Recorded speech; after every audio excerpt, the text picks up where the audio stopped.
here, come through.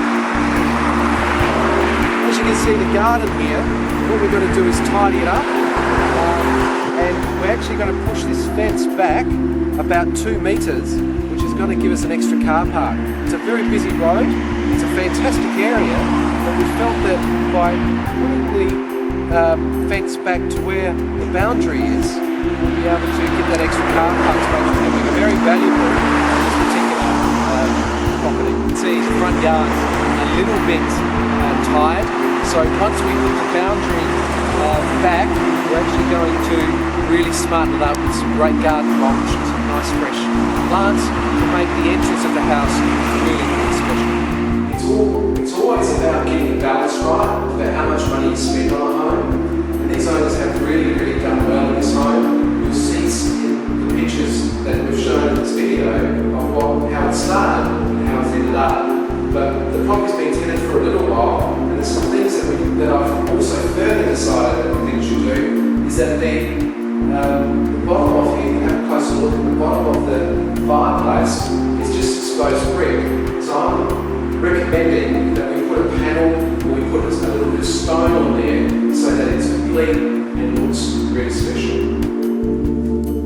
In this little area, this is the laundry area, and there's a fantastic skylight, but what I noticed is that the skylight has some, I'm not sure if it's water damage or it's just some dirt and grime, and I've asked the owner to make sure that that's clean and as fresh as possible, and if he's finding it hard to make the glass clean, then we might even give it a very light coat so that you can still see through but you can't see the dirt.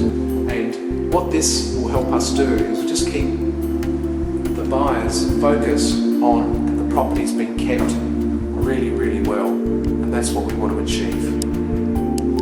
Here we are at the back entrance, and one of the little things that we talked about with the owner was, see the step here, if you have a closer look at the step, that sometimes just freshening it up, and we'll give this a coat of varnish or a coat of paint just so that it looks fresh and new.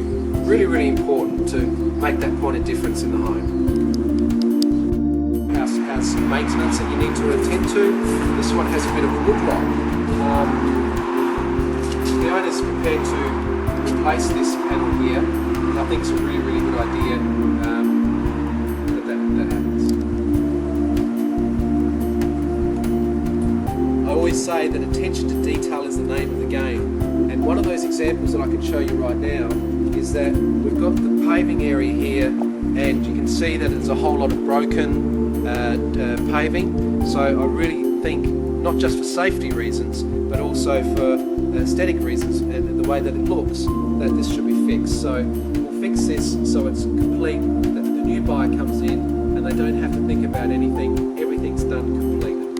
And you will get paid for doing little items like this. Just because it's a nook or a cranny doesn't mean you have to hide it. And the buyers really look carefully at these little areas, and you want them to have a really good feel about what they're buying. So there's this little area right at the back of the shed, and you've got it's down the side of the shed, and it's really, really important to make sure that everything is cleared, rubbish is taken away, all the bricks are taken away, all the clippings and all the weeds leave this area, so that the buyer has free entrance to think about the things that they want to do to the property.